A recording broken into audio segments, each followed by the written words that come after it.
Welcome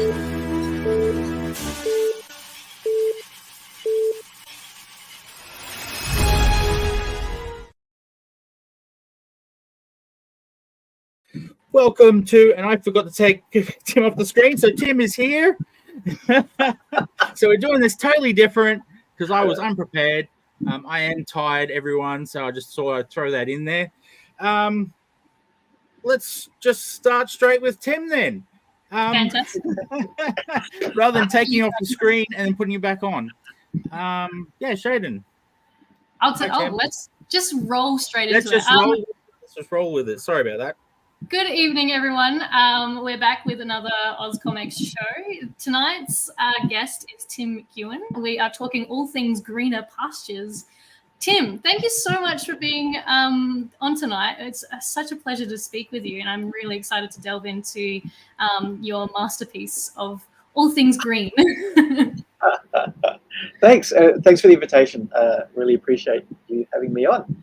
I wouldn't call it a masterpiece, but let's all work towards that, hey? Absolutely. Well, it's obviously quite a long journey that you've had with this project, so I'm really excited to kind of delve into the origins of the story.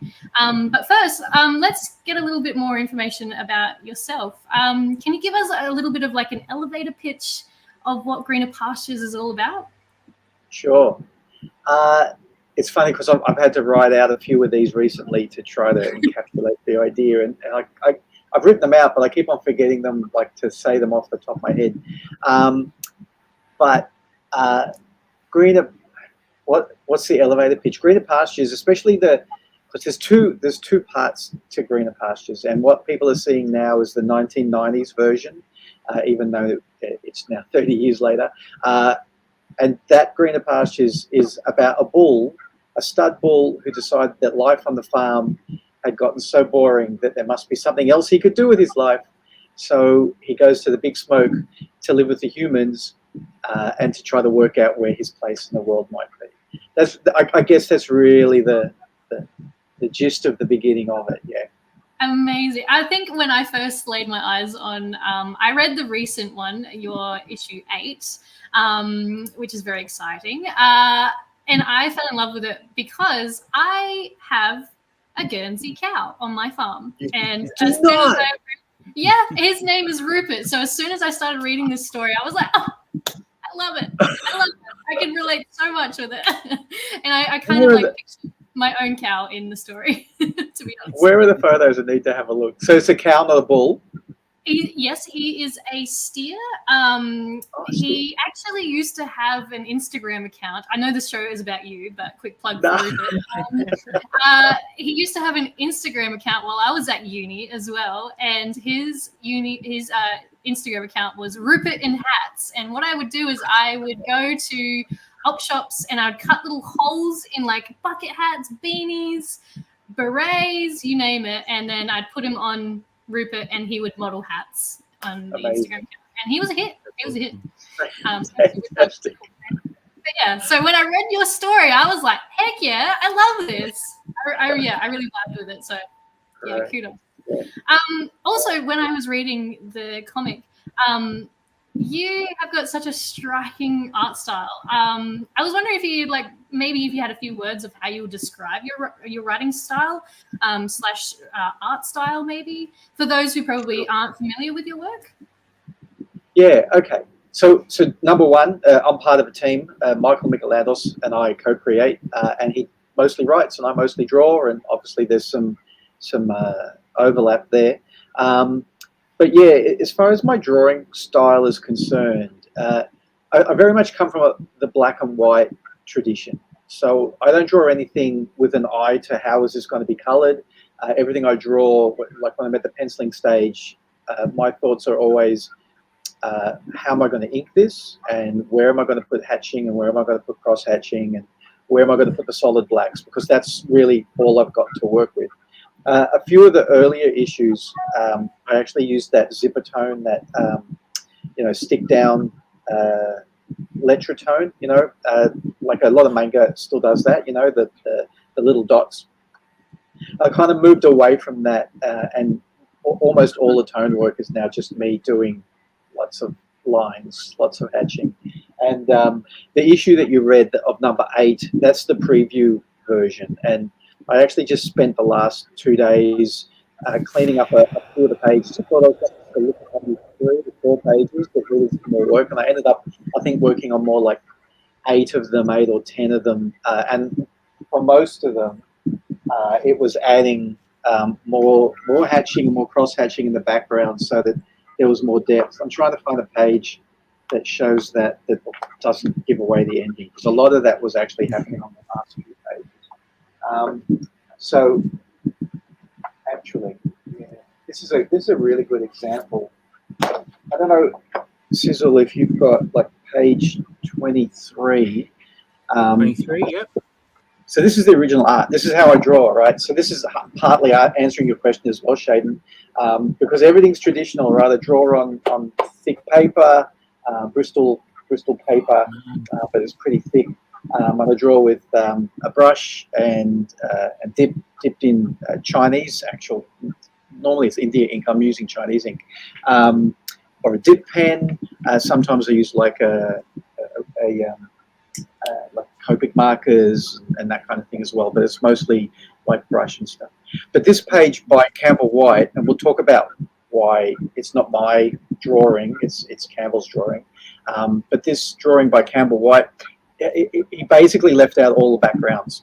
At one point he said, "Oh, Tim, it occurred to me maybe you need some more direction as to where to put some solid blacks or some background elements or whatever," and then we just never got around to it. So like the other day, I just kind of freestyled in the background and decided to put in, so you can see some hatching and some black, and cutting in with some white pen as well.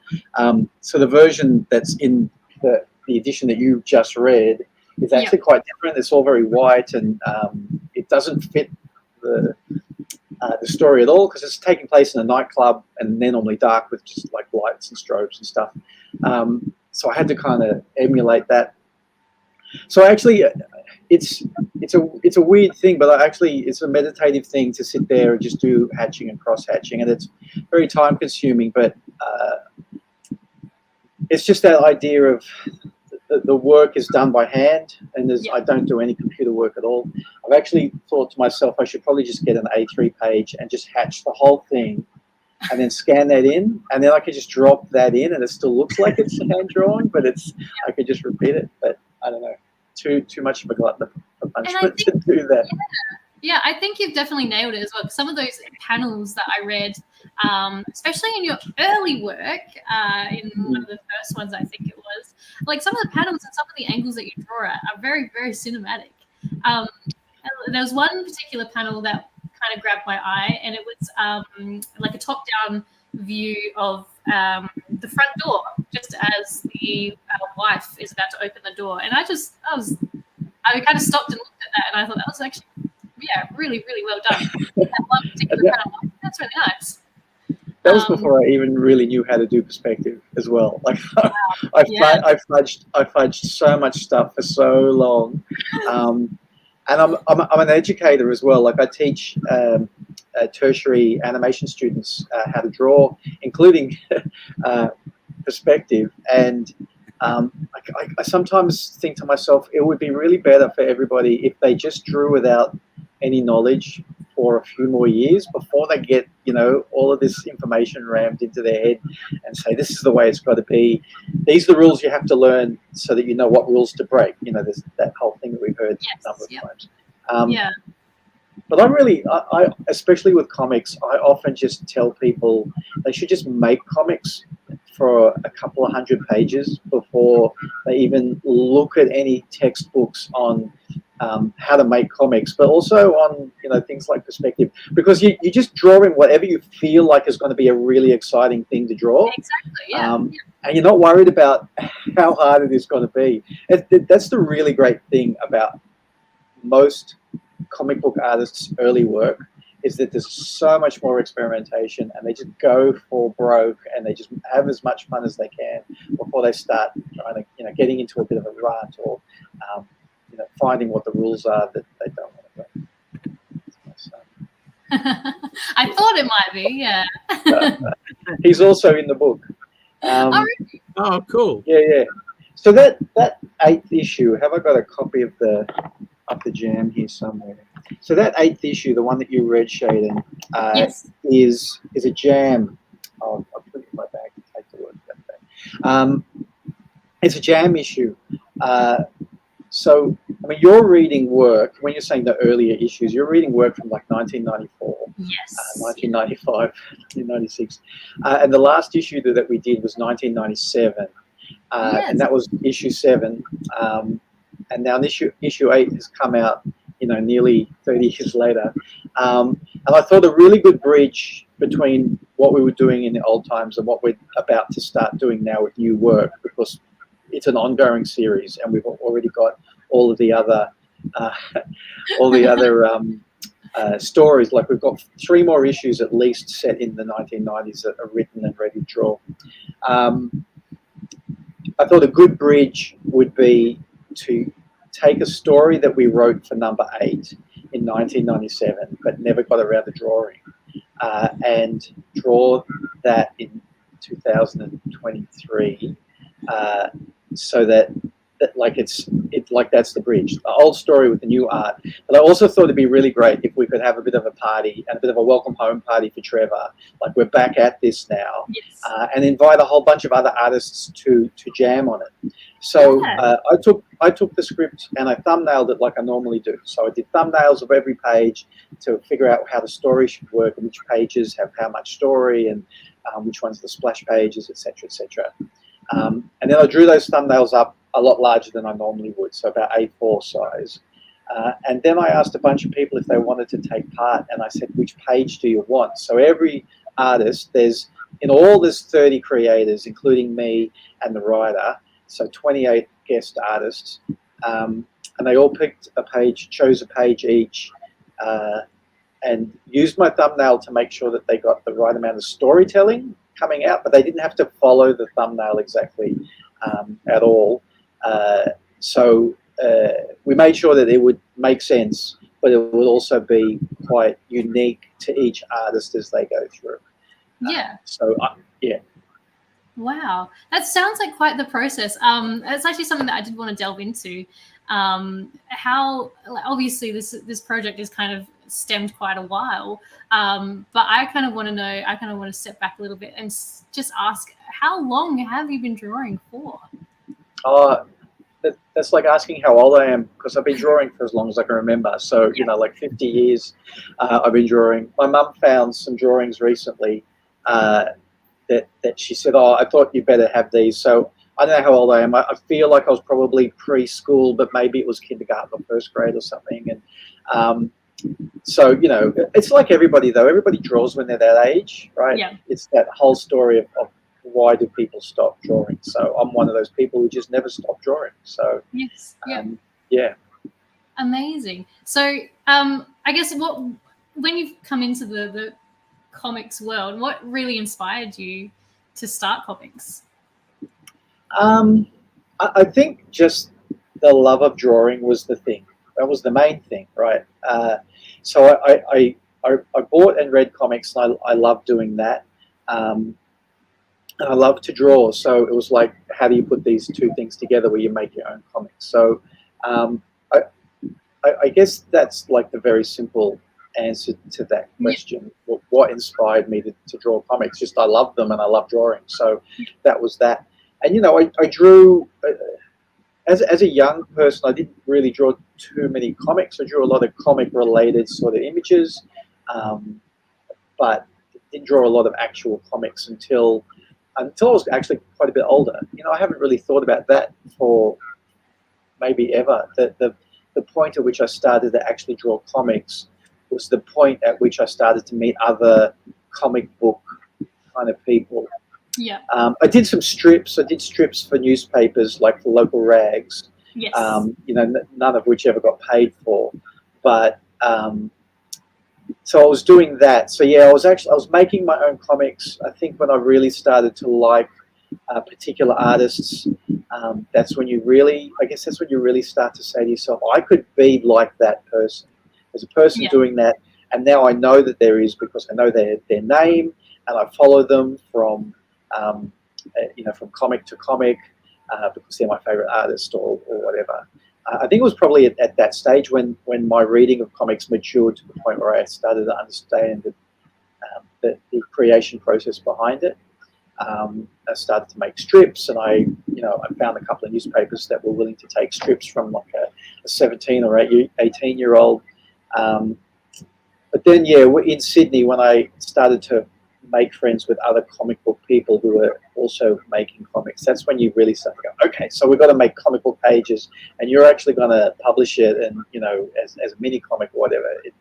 That really starts to fire you up. Yeah, amazing. That's really interesting to see your kind of perspective and how you've come into it. But also, what would you say your strengths are when it comes to creating as a whole?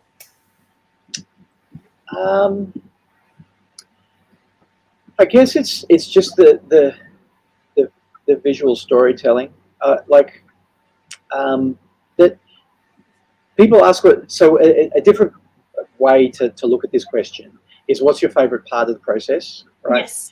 And the problem with me is that the part that I'm on today is my favorite part because I'm having such a good time today. So when I get a script, or if I write a script, but when I've got a script and I'm doing the thumbnails, that problem solving aspect of how do I take the story that we want to tell and convert that into pictures, I really love that part of it. So to try to figure out what the best so you would say layout problem is. solving is quite a strength of yours. Yeah, it's definitely a problem solving aspect at that point. So I love that part of it, the thumbnailing process, the figuring out how to tell the story best, and like you said, what angles should you be using and why, and how does that create subtext as well as telling the obvious part of the story and all of that. Yeah, so it's kind of like a jigsaw and making all the pieces kind of fit together. I understand what you're saying, and I kind of really enjoy that part of the process too. And to go off of, you've actually just answered one of my other questions. So I'm going to hit you with the opposite. What would you find the most challenging in that process? Look, I really think the hardest part of it is making comics take so long. So I printed an introductory comic, which I printed 20 copies of it. That has a few introductory pages from early Greener Pastures, and then some more pages from later Greener Pastures. So if somebody that I'm trying to talk to in a professional sense says, well, what's it about? What does it look like? I can just go, here, have a look at this, right? And I give them this, it's about a 30-page comic. And I gave it to somebody at work the other day. And I said, this is it here. Just hang on a second, I've got to do some photocopying. And I went off to do the photocopying. By the time I came back, he'd read 2 months worth of work in the time it took for me to print, 20 pages of, something that I had to give to my class. It's all that work, and you just read it like that. It's so hard to come to grips with that every time. But that's what this kind of comic making is like anyway. Other people like to make comics where they just are churning out pages in a really simple cartoony style, really direct kind of style, and I've tried that a couple of times, and it's just I'd need to practice it a lot more. I'm not very good at that at the moment. So a page of mine, if I'm on fire, if it's lots of talking heads, I can do 2 to 3 pages of pencils, right? But any page that's actually got a bit of a background to it and some difficult anatomy to draw, I can pencil a page or 2 a day. And then the inking is probably 1 page a day. I can probably only ink a page a day. So, my rate of output when it's all I've got to do is draw, we very rarely have that chance to do nothing but draw. But when all I have to do is draw, I'm usually, pumping out a page every day to 3 days, right? So somewhere within that. So it's slow, and it's and then somebody reads that page in 10 seconds. You go, 2 days of my life. I'm glad you enjoyed that 10 seconds. That's why you need to put it into as many hands as you can, so the 10 seconds is all add up to. You can add it all up. Yeah, exactly. Yeah, absolutely. That's really interesting. Yeah, I always love to pick everyone's brains and see what part of the process they really enjoy and what parts they find really challenging, because it's always different. But I guess I also wanted to kind of backtrack a little bit. I know that you said that one of the main things that inspired you to start comics was reading them, obviously. I wanted to ask, like, what were some favorites of yours that you used to read? If you go back to the first comics I had, they were black and white reprints of Marvel comics. So it was Stan Lee and Jack Kirby's Avengers, Stan Lee and Steve Ditko's Spider-Man. That stuff was really, like, that was what I started with. And from that point on, it was always superheroes. So I've actually rarely read any kind of goofy, funny animal stuff or any Disney stuff. It basically doesn't interest me at all. Even now, I find it hard to read that kind of stuff. So I spent many years and many dollars on superhero comics. So if you want some names, there's the same names that a lot of people have, which is like John Byrne, George Perez, those kind of people. But I think even early on, I started to shift towards the art that was like a little bit left of center. So someone like Barry Windsor Smith, who first became famous doing Conan. He was the guy who drew the first Conan comics. And he was a bit of a Jack Kirby clone to begin with. That was what Marvel was all about at the time. You have to draw like Jack Kirby. But within no time at all, he turned into something really astounding. Even back then in the 70s, in that short period. And he's still one of my absolute favorite artists.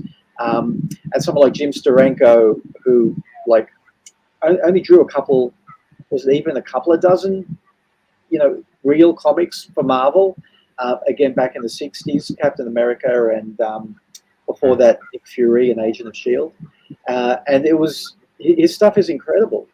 So even then, I was kind of tending towards somebody who was a really good storyteller and a little bit left of field of what superhero comics would be like. But then George Perez, that's like, he's the quintessential superhero artist, and so is John Byrne. But around that time, I also discovered Marshall Rogers, who did Detective Comics Batman for a little while. Marshall Rogers, if you've ever watched the Batman animated series, that episode, The Laughing Fish, with the Joker, with the fish with the Joker face on the front of the fish, he was the person who drew that story in Batman, and his art is incredible. He did some Batman for a while and some Doctor Strange for a while, and this really goofy, weird science fiction fantasy thing called Captain Quick and the Foozle. It's like amazing work. So that in mainstream or post-mainstream, they were not my big influences.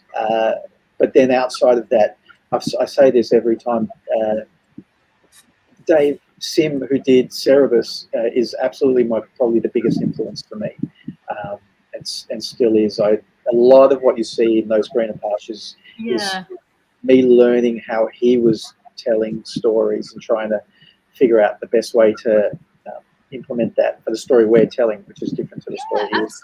Absolutely. That's really insightful. I'm really interested. A question from the audience there? Yes, we've got a few questions actually that have come rolling in. Yeah, a few have come through. Oh, right. Yeah, so you've met an awful lot of international comic guests over the years. Who was your favorite apart from Dave Sim, and any after con stories to tell? So I've been to a lot of conventions for various reasons, and been very lucky to meet a lot of comic book artists. I think a lot of people think I know them a lot better than I do, and I've met a lot more than I have, and I don't actually. I know people who know them a lot better than I do. But look, one of my favorite stories is having dinner with about a dozen people or more with Dave Gibbons, right? So Dave Gibbons, the artist for The Watchmen. You don't get much bigger than Watchmen, right? And Dave Gibbons is an incredible artist.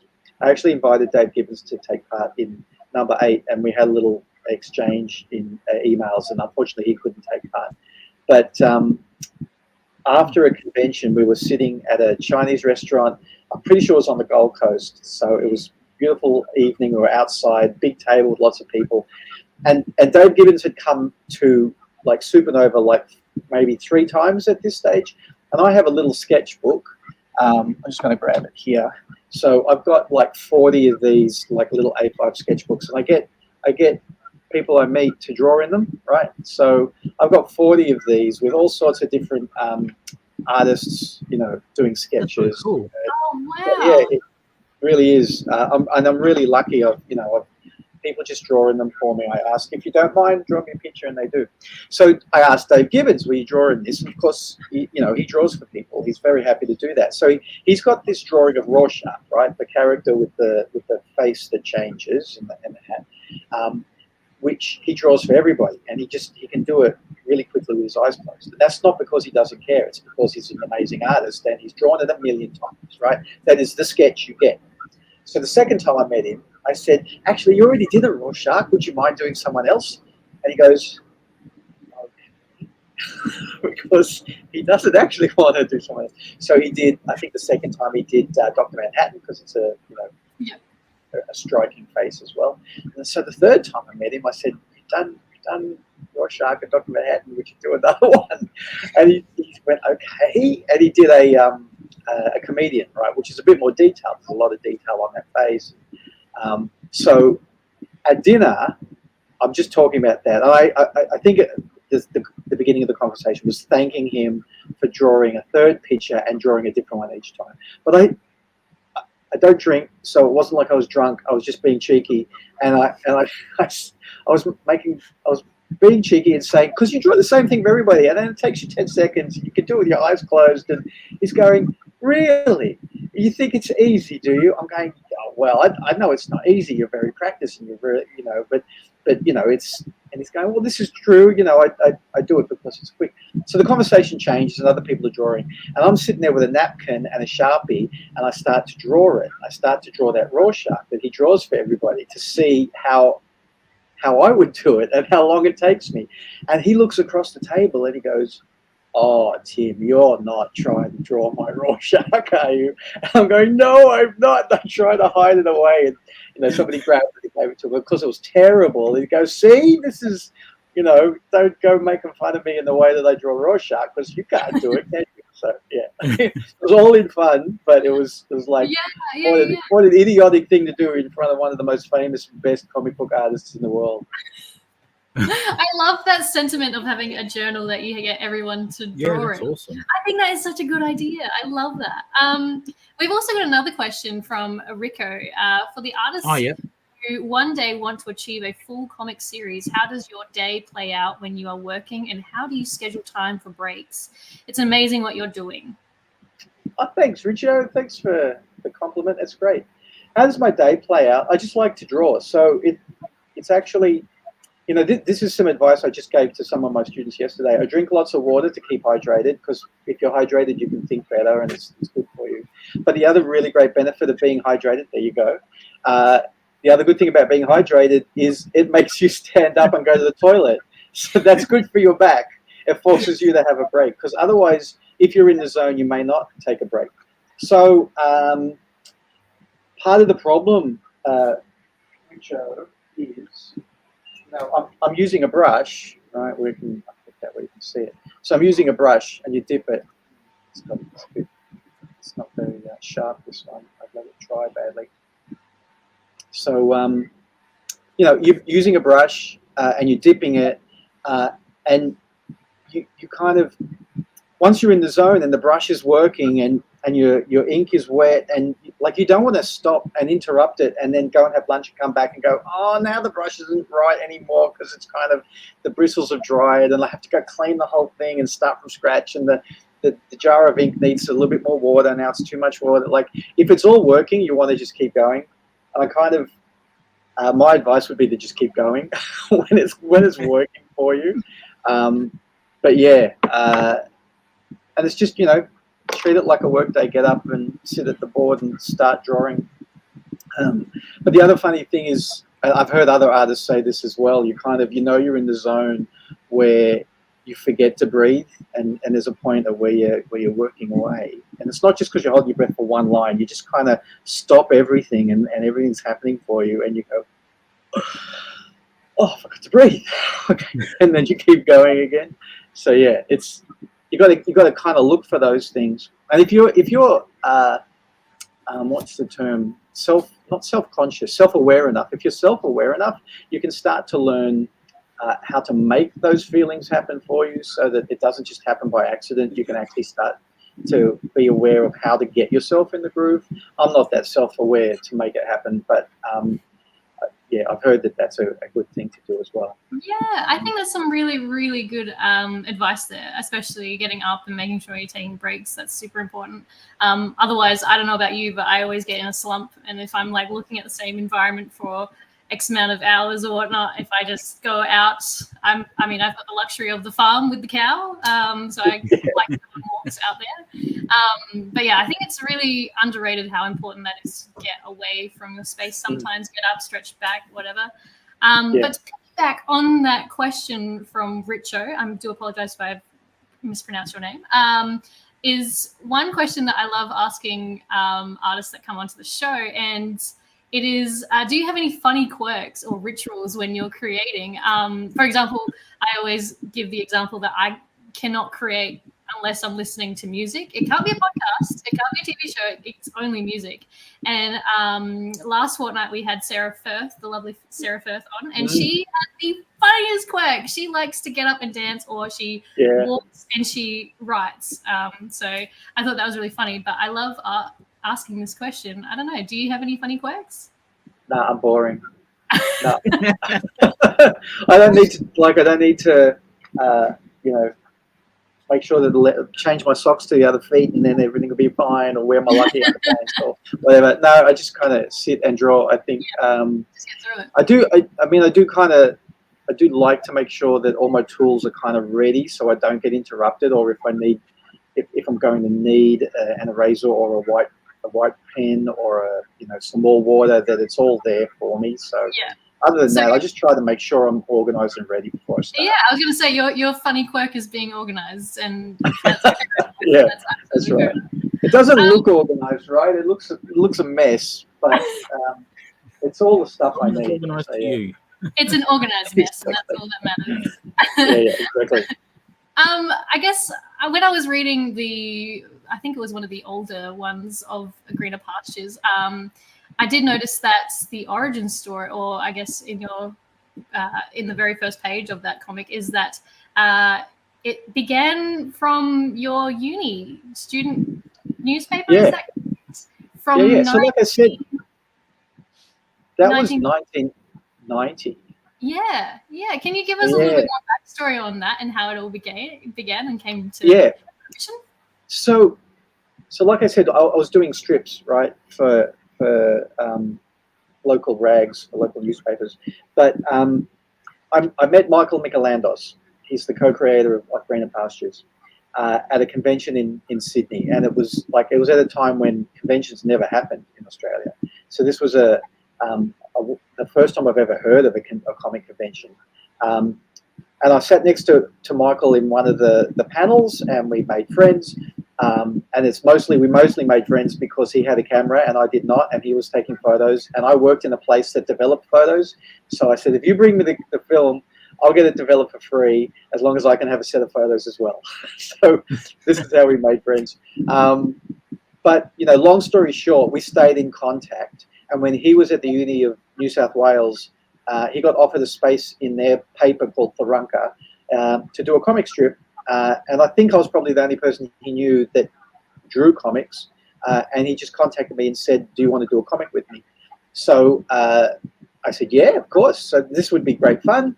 But we were trying to figure out a story that would be relevant for university students, but also would tick the right boxes for what we want to make, which is not superheroes, probably something that's got a bit of satire, a little bit of social commentary, right? This is what we were trying to do there.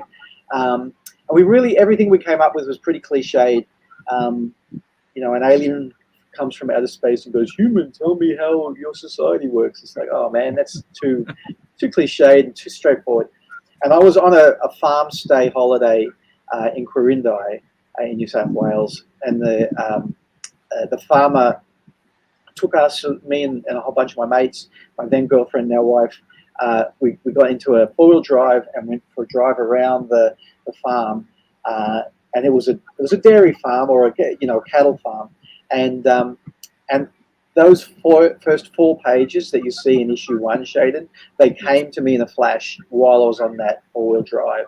Really? The whole idea that all of those cows look, sure, it looks idyllic, but it also looks really boring. And what do they do all day? And I asked the farmer, and he said, see what they're doing now over at that tree? That's what they were doing this morning, but over at that tree. And that's that was it. Yeah. And so that idea that the bull would be bored and would want to see what else there was to life came to me. So when we got back from the holiday, I said to Michael, is this an idea?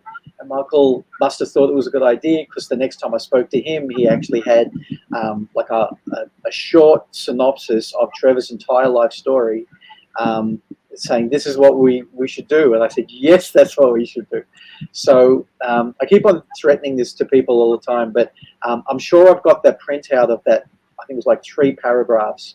I'm sure I've got that somewhere in the garage, and we're cleaning up here at the moment. So I hope I find that. Because there's always been an ending in sight, right? There was always the subtitle that we gave it way back when was The Tale of a Bull, as in the TALE of a bull. Nice. And we've got the whole story, his whole life, as a story that we want to tell. So that's why we're back on it. We want to tell that story, and it's a great story. So yeah, absolutely. I think it's a great concept. I mean, you've got one of the biggest fans here, especially with someone who's got a Guernsey cow out in the paddock. So it's nice to see.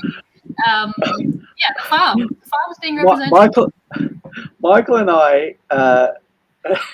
Michael and I went to the Easter show once, which is like the Royal Agricultural Show, right, here in Sydney, to take some promo photos with the bulls.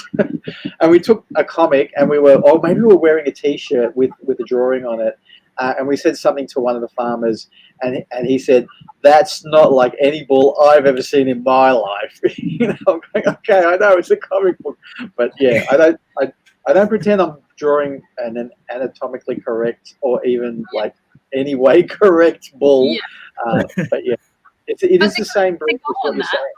To go on that, I think the way that you have done the character design is so great. I love the character so much. Thanks. I think he's amazing. And he's fun.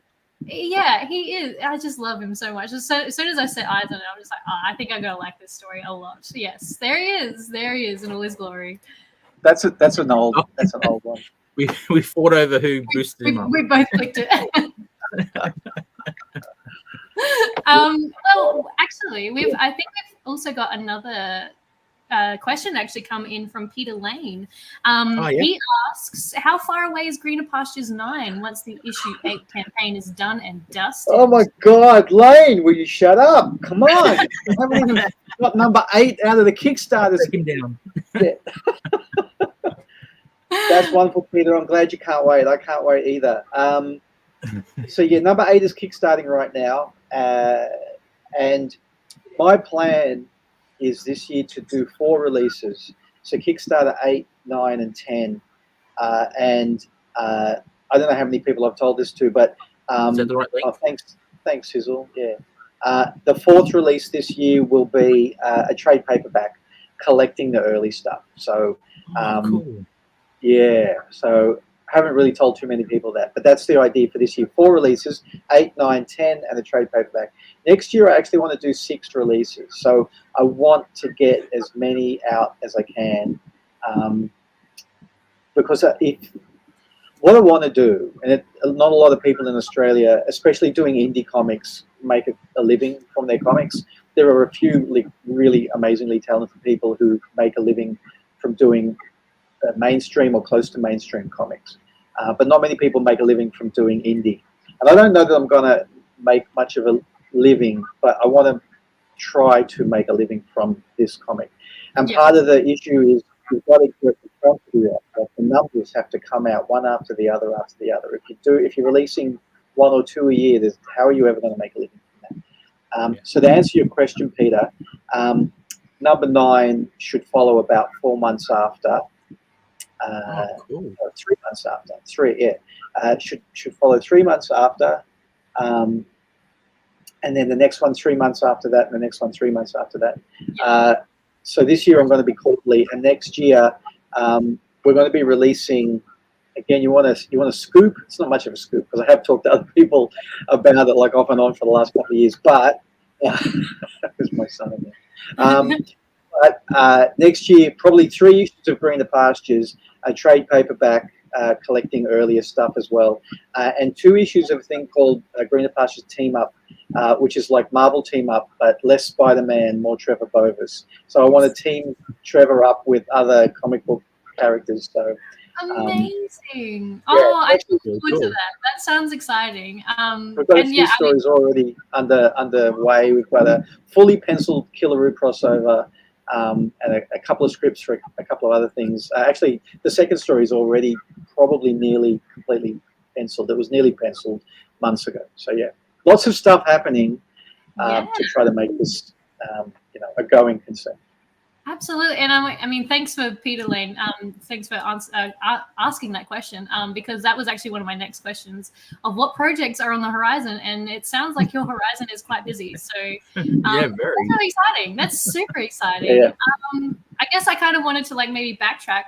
This is quite a fun question, maybe. Maybe it's a bit like picking your favorite child, but what would you say today is your favorite issue that you've done so far? Ooh. Yeah, that is really hard. To be honest, if you ask me that question, 2 years from now, it'll be the same answer, and that is the latest one that I did. I'm pretty sure it's always going to be the latest one because I will be that much better every time. But considering that number 8 is a jam issue, it's definitely my favorite because it's got so much incredible art. I inked everything, right? That was the other aspect of it. Everybody did pencils, and then I did the inking. So I had a ball working over the top of all of this amazing, pencils from all these different people: Nicholas Scott, John Someriver. I think is that my daughter or my wife? I think it's my daughter asking that. So my son and my daughter are both in number 8. They both pencil a page each. Cool. So I inked their work, and Michael McEwen, the writer or the co-creator, his daughter is in it as well. Unfortunately, Michael didn't write number 8. The favorite child is the cat. Where is Boots the cat? Definitely started something. Sorry. Yeah, all good. So yeah, it's probably going to be the latest issue every time. I just hope it's that much better. And I love working with Michael. He's written issues 9, 10, and 11 already. Back to your question, Peter. 9, 10, and 11 are already written. I haven't read 11, but I've read 9 and 10, and they're so good. I can't wait to be drawing them. Oh, cool. Yeah, absolutely. I like that. I like that answer. I think your recent work is something always you're really proud of because you've worked so long to get to that point of skill, I guess. So I like that answer. That's an awesome answer. I think there's that whole dichotomy as well. Maybe it's just me. I don't know. But you know how as an artist you hate your work? I hate my work as well, but I love it as well. Like, if you're not loving it, then what? How are we going to stare at it all day, every day, 5 to 7 days a week? Exactly. I like my work, but I also can see everything about it that's wrong and bad, and so I hate it as well. But every time I finish one, I'm like, I think this is pretty good this time, and then 2 issues later, I'll be looking at that 1-2 issues and going, that wasn't so good, was it? Now we're getting somewhere. So yeah. Absolutely, yeah. I think it's also, although saying that, it's always nice to see how far you've progressed as well. Absolutely. And it's something tangible that you can hold and you can say, wow, I've come from A to B, and you can actually see it and you can feel it with your own, it's right in your little hand. Yeah. Yep. I love that. I think we've kind of reached the point of some wrap-up questions. I think personally this is one of my favorite times of the show. So these are some really good questions for perhaps people who are starting out with comics. So you can throw a little bit of advice out to some of the audience that are watching tonight. So I guess to start us off with, what do you wish someone had told you when you first started your comic journey? Oh, somebody did tell me. There's a quote. I think there's a bit of debate whether or not he actually said it, but there's a quote from Jack Kirby, which is, "Comics will break your heart." You know, somebody should tell you that so that you know what the hell you're in for if you're going to really kind of commit to it as an art form, so laborious. But I don't know, advice. I actually, I wish I wasn't. Ask the question again, Sheydin. I think that's a really hard one. I don't know that I actually needed anyone to tell me anything that I needed to know, other than just draw. And I think I was just doing that anyway. You know, as far as a young person, I didn't have any comic book mentors. There was no one to talk to about comic books.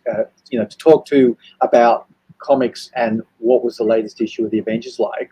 You know, it didn't even have that, let alone talking to somebody about how they make comics or whatever. You know, it was just like I didn't know they existed. Yeah. So yeah, so I was just making them anyway. I think that's the best idea. Just make them anyway. Just keep on making them. Despite any hardships, just keep going. Essentially. Yeah, absolutely. I think a lot of people need to be reminded of that, especially when the tough gets going hard. But yeah, well, moving on a little bit. I always like this question too. I like to know what people are kind of working on skill related. Are there any skills or anything that you've learned recently that you can share with us? Yeah, I'm constantly working on character, right? I've got one. I draw on the buses and the trains. Actually, I do have. I draw people on the buses and trains constantly. Wow. That's really cool. To try to make sure that I'm always looking at. You just put me to full screen, so I'm going to find a good page. So I want to know what people look like, right? I want to investigate that and make sure that I'm practicing people. That's Christoph.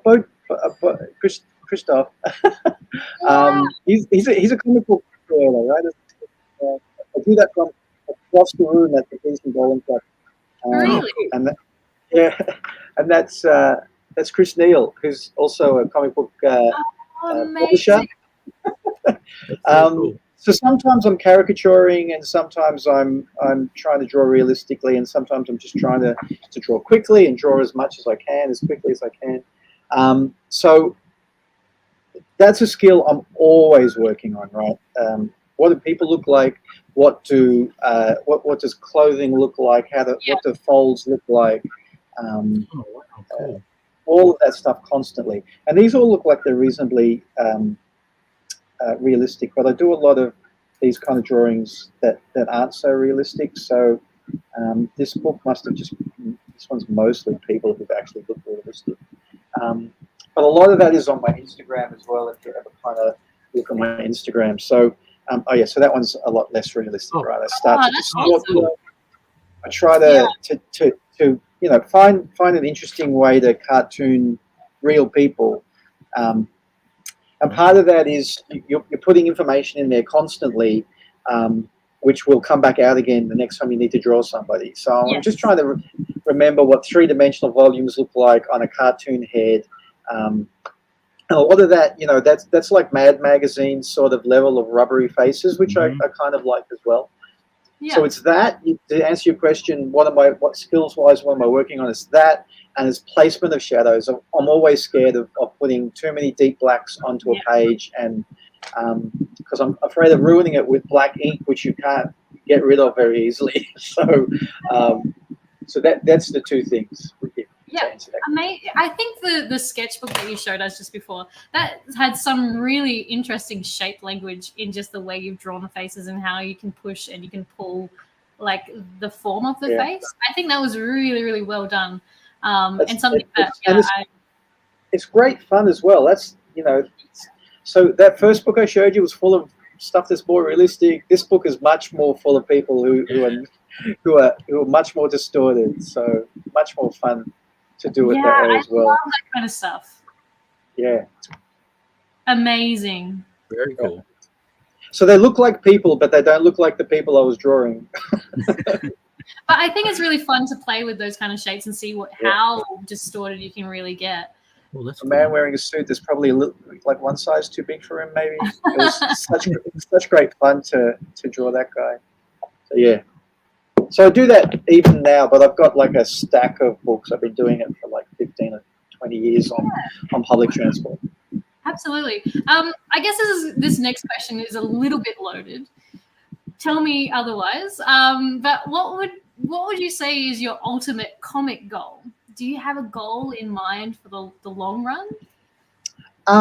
To make some really good ones. Yeah. Like ones that stand the test of time, that people will want to keep reading. So I can't believe that, like, I'm really happy that people are reading this brand new comic I've made, Greener Pastures #8.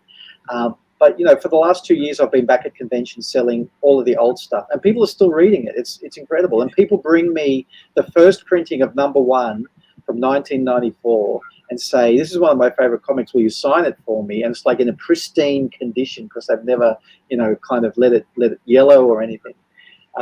So like the long-term plan is to finish Greener Pastures and make that a really good comic. Yeah.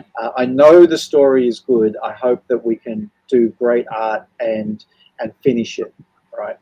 And then after that, I've got other ideas for other both long and short form stories that I want to do. So I just want to make comics and make good comics. You know, a lot of my peers, a lot of my comic book making peers are quicker than me, but also do like one-off stories, and whether or not they're quite thick or not, they're still kind of, they do this story and then that one's done and then they're going to write another story, like being a, you know, film director or a novel writer, right? You just do different stories. And I'm kind of in this position, and it's not a position I don't like, but I'm in this position where this is the character and this is what we're telling, and this is going to take you know, a few years to finish it off. So I'm just going to concentrate on that one for now, and then we'll do another one after that, hopefully, if we're lucky.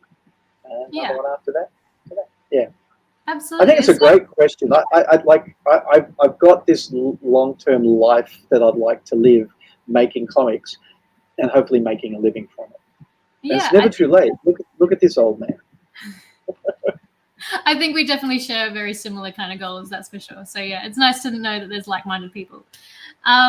I guess kind of moving more to a broader scene, I also love asking this question as well. What do you think that Aussie indie comic scene needs more of? This was a great question. I watched your interview with you said her name earlier. Sarah Firth. Yeah, with Sarah. I watched your interview and listened to your interview with Sarah, and you asked this question. And I went, oh, that's a good question. And I went, oh, Sheydin's probably going to ask me that question. I better come up with an answer. Because it's not an easy one off the top of my head. Mm-hmm. But you know what we need? What? We just need more readers. We just need more readers. That's all we need. Because the talent is here and the enthusiasm is here. Like in the creative pool, and the diversity is here in the creative pool. I mean, we can always, you know, get more voices from more diverse areas. But, you know, if you're into superheroes, it's there. And if you're into slice of life, it's there. And if you're into funny stuff or serious stuff, like it's all there, right? So it's all here for you to read. We just need more readers.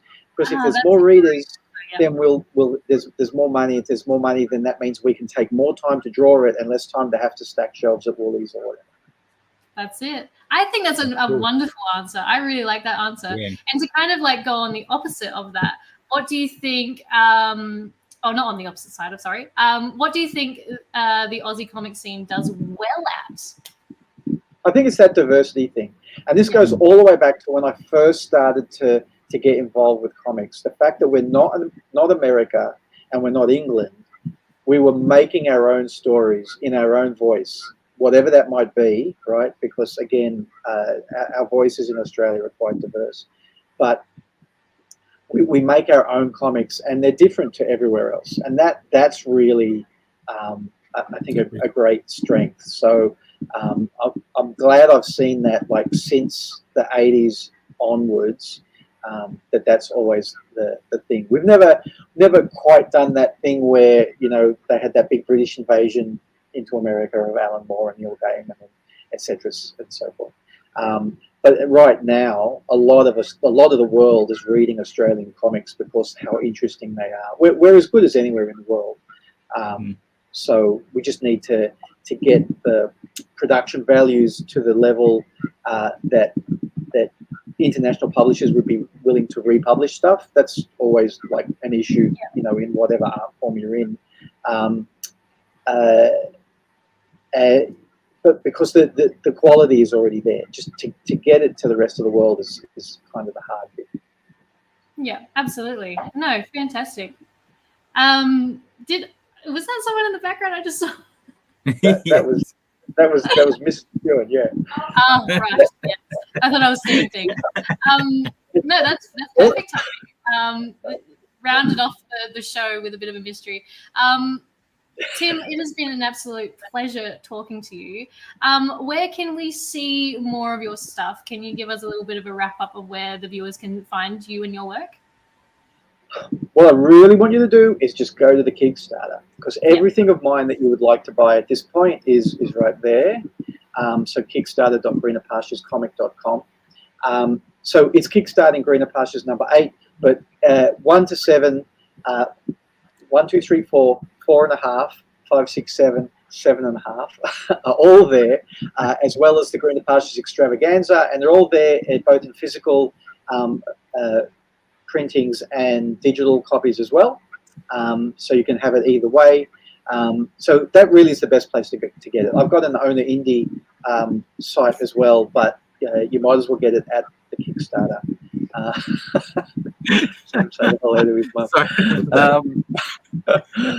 So yeah, that's I think that's the best place to go. You can also follow me on Instagram and Twitter. I'm Tim McEwen 67. Instagram, I think it's just Tim McEwen. I think I was lucky to get Tim McEwen on there. So TIMMCEWEN. People normally spell that incorrectly.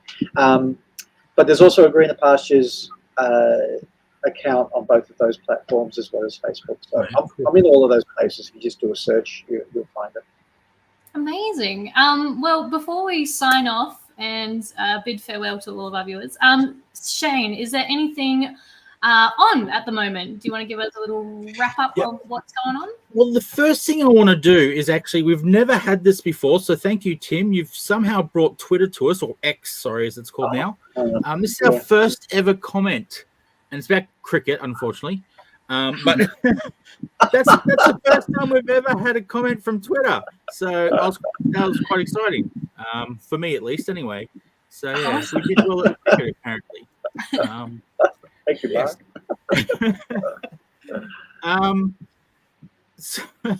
So as far as things going on with the comics streaming everything, tomorrow we have Let's Make a Comic Book, page 14.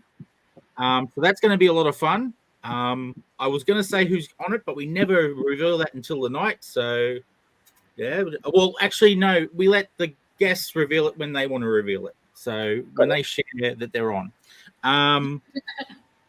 Next Tuesday is Chinwag again. That's with Darren Close. So that'll be interesting. And then next week is our Drink and Draw fortnight. So Drink and Draw is G.I. Joe next week.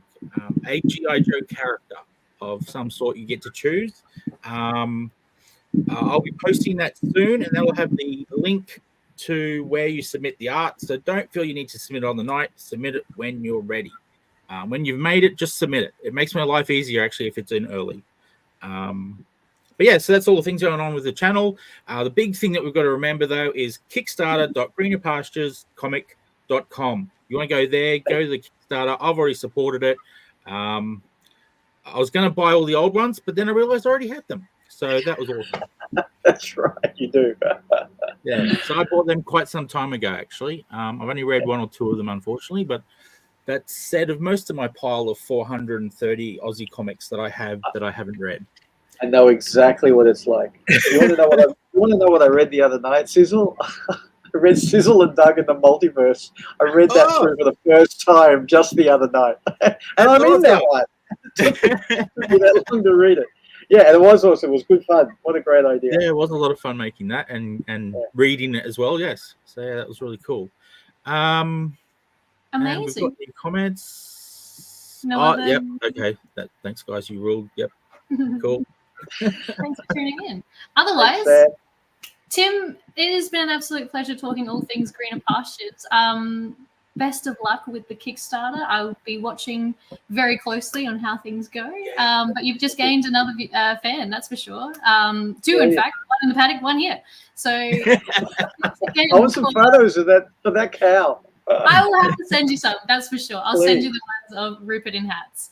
But otherwise, thanks again for being part of the show and sharing us a little bit about some of your magnificent work. I guess we'll be back in a fortnight with our next guest. Yep. But otherwise, thanks again for everyone for tuning in. We'll see you next time. Thanks for having me. See you guys. Bye. Oh, sorry, my screen just disappeared. Oh, there we are. Check out comex.cx for all things comics and find out what comics is all about. We hope you enjoyed the show.